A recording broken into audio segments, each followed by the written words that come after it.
Hello à tous, bienvenue sur Slory TV. Aujourd'hui je vous retrouve avec un thème différent des retours de course. Vous savez, sur ma chaîne il n'y a pas que des retours de course. Vous avez tout un tas de thématiques qui sont classées dans les playlists. Donc si vous voulez regarder ce qui existe, je vous propose de faire un tour dans mes playlists sur Slory TV. Je ne vais pas faire une intro trop longue parce que je ne vais pas faire une vidéo trop longue. Je vous avais promis de vous faire une vidéo sur comment acheter son ordinateur, comment le choisir en tout cas. Je vous avais déjà fait une première vidéo pendant le confinement, il me semble, sur le fait que j'étais blogueuse et que du coup je n'avais plus d'ordinateur parce que mon ordinateur est tombé en panne en fait il y a un peu plus d'un an maintenant, c'était l'été 2019. Et là donc j'ai acheté un nouvel ordinateur puisque bon, je n'avais pas réussi à mettre suffisamment de sous de côté. Vous savez, je vous ai donné mes deux techniques d'épargne. Dans une première vidéo, je vous avais parlé de mes 6 techniques d'épargne et dans une seconde, des postes de dépenses sur lesquels vous pouviez en fait faire des économies. Donc normalement, moi, ces économies-là étaient censées me servir à m'acheter un nouvel ordinateur. Je n'ai pas eu le temps de mettre assez de côté pour choisir un ordinateur, mais vu que tous mes voyages de 2020 ont été annulés, je devais partir dans trois pays différents, donc 2 au mois de mai et 1 fin octobre, et tous mes voyages ont été annulés. Donc j'ai récupéré l'argent qu'on m'a remboursé pour mes voyages pour acheter mon ordinateur. Donc j'ai choisi quand même un ordinateur de qualité puisque je compte le garder suffisamment longtemps. Donc je vais essayer d'aller rapidement et de vous donner les 12 points en tout cas que moi j'ai pris en compte pour choisir mon ordinateur. Donc là je suis avec mes petits papiers aujourd'hui parce que bon, c'est quand même assez, je vais pas dire technique, mais quand même. Donc là pour une fois j'ai préparé ma vidéo, donc je vais essayer de vous donner des critères assez précis. Voilà. Donc déjà quand vous devez choisir un ordinateur, il faut partir il faut tenir compte de l'utilisation que vous aurez de cet ordinateur. Donc il existe 3 types d'utilisation. Désolée, vous avez un petit moucheron qui me suit depuis tout à l'heure, donc si vous le voyez passer devant la caméra, ne tenez pas compte, c'est la star du jour quoi. Voilà, donc en fait on peut avoir besoin d'un ordinateur soit dans un but d'usage de bureau comme on dit, donc ça sera principalement pour du traitement de texte, ça sera pour utiliser le tableur Excel, pour aller sur internet, voilà. Donc là vous aurez un poste de dépense entre 300 et 400 euros à peu près, voire 500.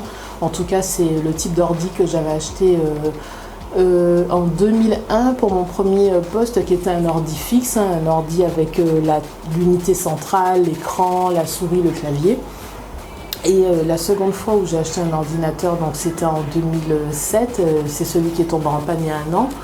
Donc c'était un ordinateur portable et non pas fixe et qui m'a coûté moins cher que le premier que j'avais acheté et qui était donc pour un usage principalement de bureau. J'utilisais un peu pour aller sur internet, pour stocker quelques photos, pour comme je vous dis, faire du traitement de texte, vous savez, pour faire votre CV, vos lettres de motivation. Le tableur Excel, c'est surtout pour tenir ses comptes, des choses comme ça, pour toutes les listes que vous pouvez faire quand vous avez besoin de faire des listes, voilà. Donc ça, c'est l'usage qu'on dit bureau, c'est l'usage le plus courant qui existe dans le domaine des ordinateurs. Voilà. J'essaie de vérifier qu'il me reste suffisamment de batterie parce que j'ai utilisé mon réflexe pour faire des photos il n'y a pas longtemps, donc voilà, je vérifie la batterie quand même. Donc je continue pour ne pas vous faire une vidéo trop longue. Alors le deuxième type d'usage que vous pouvez avoir avec un ordinateur qui monte donc du coup un peu en grade, c'est on va dire le type d'ordi qu'on utilise quand on est blogueuse, quand on est youtubeuse, pour les personnes qui font du traitement de photos mais pas trop quoi. Donc là, ça sera pour un usage, comme je vous dis, donc pour les photos, les graphiques, la lecture de vidéos, des choses comme ça. Donc là, vous serez dans une fourchette de prix à peu près de 500-600 euros. Voilà, donc là, on monte un petit niveau au-dessus de l'usage de bureau. Là, on a besoin de stocker des choses, donc des photos. On a besoin de graphiques, donc ça demande quand même, je pense, une carte graphique. Et vous avez besoin de lire des vidéos, donc vous avez besoin quand même que l'ordi soit un peu rapide. Voilà. Et ensuite, vous avez une troisième catégorie d'usagers donc pour les ordinateurs, on parle des gamers. Donc là, je fais un petit coucou à mon neveu Yanis, qui se reconnaîtra. Donc les gamers, c'est les gamers pro, donc ce sont ceux qui jouent aux jeux vidéo et qui ont besoin du coup d'ordinateurs qui soient puissants. Parce que les jeux vidéo, ça va vite. Si vous avez un PC d'usage bureau, moi je me rappelle, je jouais à Pharaon sur mon premier PC. Je vais pas dire que ça n'allait pas parce que le jeu était conçu pour l'ordi que j'avais. C'était un Packard Bell. Mais c'était pas terrible quoi. Et ensuite sur mon deuxième ordi, donc l'ordi portable, là moi je jouais beaucoup aux Sims et ça ralentissait quand même pas mal quoi. Donc bon, vous n'avez pas besoin d'un ordi de gamers pour jouer aux Sims. Bon, maintenant il existe d'autres jeux, moi je suis restée sur les Sims, mais qu'est-ce que je vous dis, vous n'avez pas besoin d'un ordi de gamers, mais quand même si vous jouez à des jeux plus sophistiqués, plus récents, vous avez quand même besoin d'avoir de bons ordis. Donc les ordis pour les gamers pro, je précise, ça commence à taper dans les 800 €. C'est pas le prix le plus haut, c'est le début de la fourchette de prix. Voilà, donc vous avez les ordis pas chers du tout. Donc quand vous irez maintenant dans un magasin, pour ceux qui n'ont aucune idée de comment on choisit son PC, si vous voyez des ordis qui sont dans les prix 300-400 €, vous savez que c'est pour l'usage bureau. À partir de 500-600 €, c'est pour l'usage un peu plus photo, vidéo, regardez vos vidéos YouTube par exemple. Ça sera sur un ordi de moyenne gamme. Et quand vous taperez dans des grands ordis à 800 €, alors soit c'est des ordis super pro pour le traitement de texte ou pour... voilà, vous avez besoin d'ordi qui cravage quoi, ou sinon c'est plutôt pour les gamers. Voilà, maintenant on va attaquer les critères puisque je veux pas que ça soit trop long, donc on va rentrer dans le vif du sujet, c'est maintenant, c'est tout de suite. Donc mon premier critère en fait c'est la taille de l'écran. Donc ça c'est quelque chose que j'ai vraiment pris le temps de bien analyser parce que en fait, mon premier ordi, c'est l'ordi fixe que j'avais, il était quand même assez grand niveau écran. Et quand je suis passée à mon ordi portable, j'ai vu la différence. Et même si ce n'était pas très gênant, je me dis que quand on est blogueur, on a besoin quand même d'un ordi assez grand pour avoir un confort visuel. Donc, je vais vous donner donc, les différentes tailles qui existent. Donc, vous avez le 13 pouces. Donc, si on vous parle d'ordinateur 13 pouces, c'est des petits écrans faciles à transporter. Ensuite, pour avoir un écran plutôt moyen, ça sera du 15 pouces. Ensuite, vous aurez du 17 pouces. Donc, c'est ce que moi j'ai choisi actuellement. Vous aurez du 20 pouces qui est vraiment le top confort. Et vous aurez ensuite ce qu'on appelle des Full HD. Donc là, c'est idéal, on dit. Vous avez des 4K, donc l'image elle est excellente. Et la luminosité est agréable. Voilà, donc ça c'est pour la taille de l'écran et donc le type d'écran, donc Full HD, 4K. Voilà. Moi, je conseille à ceux qui n'ont pas un usage très bureautique, c'est-à-dire si vous ne restez pas 1000 ans sur votre ordi à fixer, un petit 13 pouces, si c'est juste pour surfer de temps en temps, ça ira. Par contre, si vous passez du temps, commencez à taper dans les 15-17 pouces.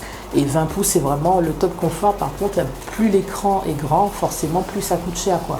C'est-à-dire que pour le même PC avec les mêmes caractéristiques et juste l'écran qui change de taille, vous pouvez payer quelques centaines d'euros de plus. Donc, c'est pas, comment dire, c'est pas un critère négligeable. Ensuite, on va passer au deuxième critère, c'est l'espace de stockage, qui pour moi est hyper important parce que c'est comme sur les téléphones portables, c'est-à-dire que l'espace de stockage, ça arrive vite à saturation, surtout si vous avez des milliards de photos comme pour les blogueurs ou des milliards d'heures de vidéos pour les youtubeurs. Voilà. Donc l'espace de stockage, donc vous avez deux types d'espace de stockage. Vous avez ce qu'on appelle le SSD qui est assez récent, donc c'est moins encombrant, c'est moins fragile et c'est plus rapide. Donc vous avez entre 128 et 256 gigaoctets. Voilà. Et vous avez ce qu'on appelle le disque dur, c'est ce qu'on a connu depuis qu'on a des ordi. Donc le disque dur, lui, il a une capacité de stockage qui est plus importante, donc 500 gigaoctets minimum, donc c'est quand même largement plus, c'est 2 fois plus que le maxi du SSD. Et on peut aller jusqu'à 1 tonne. Un tétraoctet, je crois qu'on dit comme ça, je suis pas trop sûre, mais en tout cas c'était haut là, le plus gros là, d'espace disponible. Et en fait, vous avez des ordi donc, qui ont l'un ou l'autre, et ceux qui en ont deux, les deux c'est le mieux, parce que du coup, l'ordi il sera plus rapide, et en plus de ça, vous pourrez stocker pas mal de données. Donc forcément, si vous avez un grand écran et que vous avez deux espaces de stockage, l'ordi vous coûtera cher. Donc tenez compte quand vous achetez votre ordinateur de l'usage que vous aurez, pas sur le court terme, mais sur le long terme. Sur le court terme, un ordi pas cher sera bien. Par contre, sur le long terme, vous aurez besoin soit de rajouter des disques durs externes, soit de craquer votre ordi, rajouter tout un tas de trucs. Ça se fait, hein. Donc il faut voir si vous avez la possibilité de rajouter du stockage après, ou si vous voulez dès le début en avoir beaucoup. Un blogueur ou un youtubeur a besoin de stockage. Donc dès le départ, il va tenir compte de ce critère pour choisir son ordinateur. Donc passons au troisième critère, parce qu'il y en a quand même 12, il faut y aller. Le troisième critère, c'est le processeur. C'est ce qu'on appelle en fait les cœurs et le cerveau de l'ordinateur. Donc le cœur du système, le cerveau et la puissance. Ça, c'est le processeur. Donc vous avez ce qu'on appelle Intel. Donc quand vous regardez les petites affiches des ordinateurs, quand vous allez en acheter un, vous voyez souvent Intel quelque chose. Donc si vous voyez Intel i3, c'est un petit choix. i5, c'est le moyen choix. i7, c'est excellent. Voilà. Et de 1 à 4 cœurs, en fait, plus vous avez de cœurs, plus il y a de programmes qui peuvent fonctionner en même temps sur votre ordinateur. Voilà. Et ensuite, vous avez ce qu'on appelle la fréquence de fonctionnement qui est en gigahertz.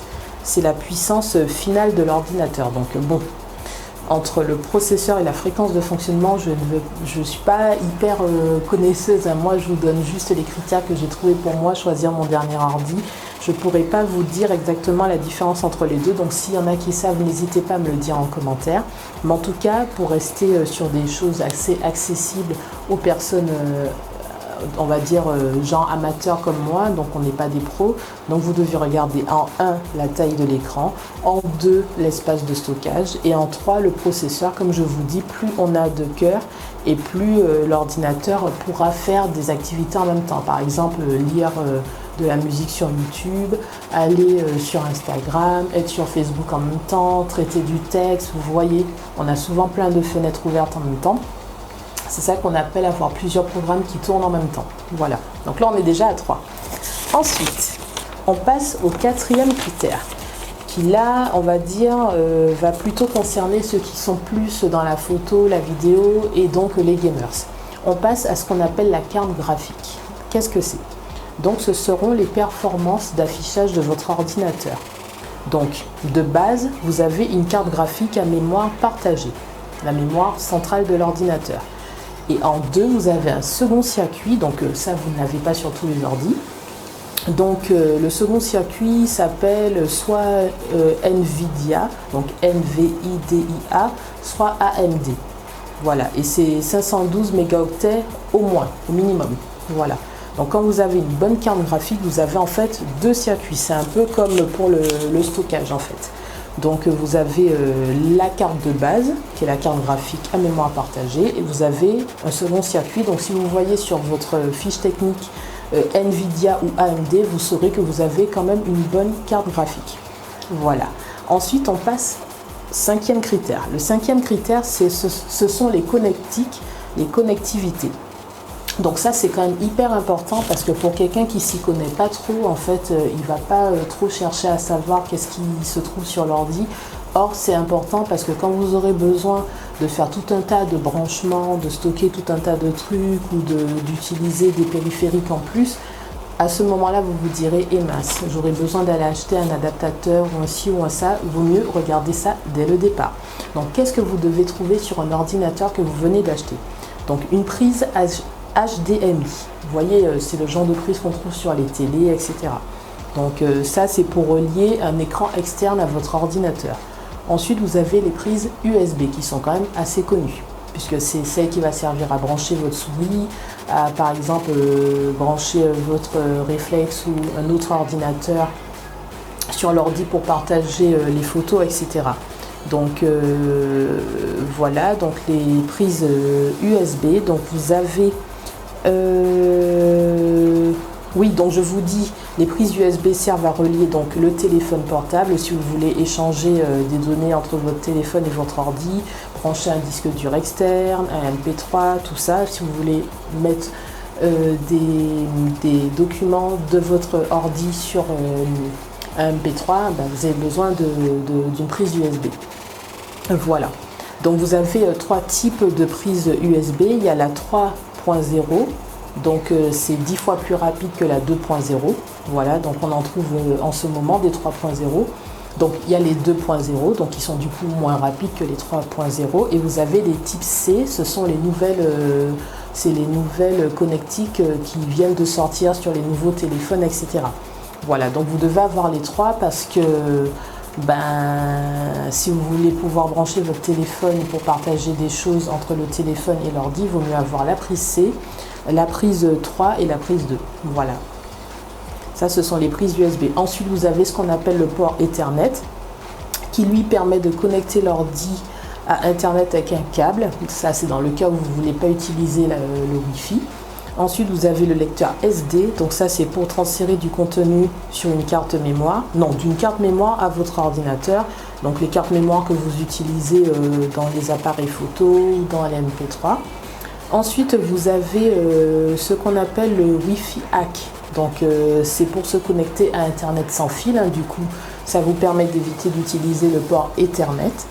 Ensuite, vous avez ce qu'on appelle le Bluetooth. Donc sur l'ordi, ça vous permet de vous connecter à d'autres appareils sans utiliser de fil. Moi, c'est ce que je fais pour relier mon téléphone à mon ordi. Je n'utilise pas de fil, j'utilise le Bluetooth. Ensuite, vous avez ce qu'on appelle le VGA. Donc le VGA vous permet de relier un écran externe ou un vidéoprojecteur. Bon, sincèrement, j'ai jamais utilisé ça. Ensuite, certains ordinateurs ont encore le lecteur graveur DVD ou lecteur Blu-ray. Moi, je n'ai pas choisi ça sur mon ordi parce que le dernier ordinateur que j'ai eu, en fait, le lecteur n'a jamais fonctionné correctement. Donc, je me suis dit, je ne vais pas dépenser des sous pour un lecteur CD ou DVD alors que déjà, j'ai une chaîne IFI, donc j'utilise la chaîne IFI pour mes CD. Et en plus, je n'ai pas vraiment l'utilité d'avoir le lecteur sur mon ordinateur. Donc ça, ce sont les connectiques, les connectivités. Si vous en connaissez d'autres, n'hésitez pas à me le dire, encore une fois, en commentaire. Ensuite, on passe au sixième critère. Donc, c'est ce qu'on appelle la mémoire vive, la mémoire RAM. Vous en entendez souvent parler. Donc ça, c'est en gigaoctets également. Et c'est différent du coup du stockage. Voilà. Donc la mémoire vive, la mémoire RAM, on peut dire que c'est la mémoire à court terme, c'est celle qu'on utilise là maintenant, alors que le stockage, c'est à long terme, c'est ce qu'on garde très très longtemps. Voilà. Donc si vous avez entre 2 et 4 gigaoctets de mémoire vive, ça sera pour un usage de bureautique. Si vous avez 8 gigaoctets de mémoire vive, ça sera pour du montage, photo, vidéo ou pour des jeux basiques. Et à partir de 16 gigaoctets, ça sera pour les gamers, donc ceux qui ont besoin de rapidité pour jouer. C'est pour ça que je vous dis que la mémoire vive, c'est celle que vous utilisez tout de suite là maintenant. C'est la mémoire qui vous sert à voir vos images défiler correctement, le son en même temps, la qualité des images, voilà, tout ça est relié avec la carte graphique, le processeur, etc. Donc ça, c'est la mémoire vive, la mémoire RAM, il y a les deux noms. Voilà. En fait, c'est une mémoire qui vous permet de stocker temporairement les données. Plus vous avez de RAM et plus vous exécuterez vos tâches rapidement en fait. Voilà. Ensuite, on va passer au 7e critère. C'est le critère confort. Donc, en fait, c'est le fait de choisir un écran plutôt brillant ou un écran plutôt mat. Donc, en fait, quand vous choisissez un écran mat, il sera plus facile à utiliser à l'extérieur. C'est un peu la même chose pour les téléphones portables. Alors que si vous prenez, excusez-moi, je pense que ça a dû frotter sur le micro. Si vous prenez un écran plutôt brillant, en fait, les couleurs seront plus vives. Voilà. Par contre, en extérieur, ça sera moins pratique à utiliser. Ensuite, la taille, je vous en ai parlé, c'était mon premier critère. Je vérifie qu'il reste encore de la batterie. Oui, ça va. Et ouais, la vidéo commence à être un peu longue, donc je vais accélérer. Donc, vous devez regarder, donc si votre écran est mat ou brillant, vous devez regarder la taille, vous devez également regarder le clavier, s'il est ergonomique, s'il est confortable, si les touches sont suffisamment écartées pour votre utilisation, s'il y a le rétroéclairage des touches, donc ça c'est plutôt pour les gamers. Donc du coup, si elles sont rétroéclairées, vous pouvez utiliser les touches dans le noir. Donc c'est pratique vraiment pour ceux qui font des jeux vidéo de façon un peu professionnelle. Et bien sûr, si vous avez besoin du pavé numérique, à part, vérifiez dès le départ quand vous achetez votre ordinateur si le pavé numérique il est séparé ou si vous savez, des fois il est intégré en haut, juste sous les touches F. Parfois les touches sont partagées entre le pavé numérique et les symboles, etc. Donc vous avez les deux types. Donc soit il est tout à fait à droite, séparé, soit il est en haut, mélangé à d'autres touches. Voilà. Qu'est-ce que j'oublie? Donc vérifiez la luminosité et le contraste. C'est important si vous avez une utilisation très longue de votre ordinateur. Voilà, donc là on était au 7e critère. Là on va passer aux 5 derniers. Donc vous allez faire attention en fait aux logiciels qui sont préinstallés sur l'ordinateur. Donc vous avez certains logiciels qui sont payants comme Microsoft Office 365 par exemple. Parfois vous l'avez de façon gratuite pendant un certain temps et ensuite ça devient payant. Donc sachez que vous pouvez en fait tout simplement télécharger les anciennes versions de Microsoft Office et du coup vous n'avez pas besoin de la version payante puisque vous pouvez avoir les anciennes versions gratuites. Si vous avez besoin d'avoir les versions qui sont sorties là maintenant, vous payez. Voilà. Ensuite vous avez ce qu'on appelle Cyberlink, qui est un logiciel de montage vidéo. Vous avez VLC, qui est un lecteur de vidéo. Donc voilà, ce sont les logiciels que vous pouvez trouver sur votre ordinateur. Et donc maintenant vous saurez ce que c'est Cyberlink. C'est un logiciel de montage vidéo. Et VLC, c'est un lecteur de vidéo. Donc ne les supprimez pas de l'ordi s'ils sont déjà dessus. Voilà, chose que j'aurais pu faire moi dans le temps. Ensuite, le 9e critère, c'est le poids de l'ordinateur. Donc en fait, un écran petit fera que votre ordi sera léger. Donc il fera environ 1,5 kg, 2 kg ou 2,5 kg. Ça c'est pour les écrans petits. Plus l'écran sera grand, plus l'ordi sera lourd. Donc pour un écran moyen, pardon, là vous aurez un ordi de 3 kg. Et quand vous aurez un écran très large, donc du coup l'ordi sera lourd, il va faire plus de 3 kg, donc le double du plus petit. Voilà. Donc à vous de savoir également si vous voulez avoir un usage, c'est-à-dire partir avec souvent en week-end, en vacances et tout, ça vaut le coup quand même de prendre ce critère en compte dès le départ. Après, si vous préférez le confort d'un écran large pour pouvoir regarder pendant des heures votre ordi sans être fatigué, voyez si le poids sera vraiment un souci ou pas, ou est-ce que vous ne pouvez pas en voyage utiliser plutôt le téléphone portable, plutôt la tablette, il faut tenir compte de tout ça. Voilà. Ensuite, vous avez le critère numéro 10 qui est l'autonomie. Donc ça c'est exprimé en ampères-heure, donc c'est AH sur les étiquettes, c'est la puissance. Voilà. Donc le nombre de cellules est compris entre 2 et 8. Plus une batterie est performante, plus elle est lourde. Donc voilà, c'est tout ça qui fait que votre ordi en fait il sera lourd. C'est la taille de l'écran, c'est l'autonomie, c'est tout un tas de trucs qui feront que votre ordi sera plus ou moins lourd. En tout cas, s'il y a une bonne batterie, forcément l'ordi sera plus lourd. Voilà, entre 2 et 8, donc j'imagine que plus on monte et plus la batterie est puissante. C'est-à-dire que si vous avez 8 AH plutôt que 2, vous avez une bonne batterie.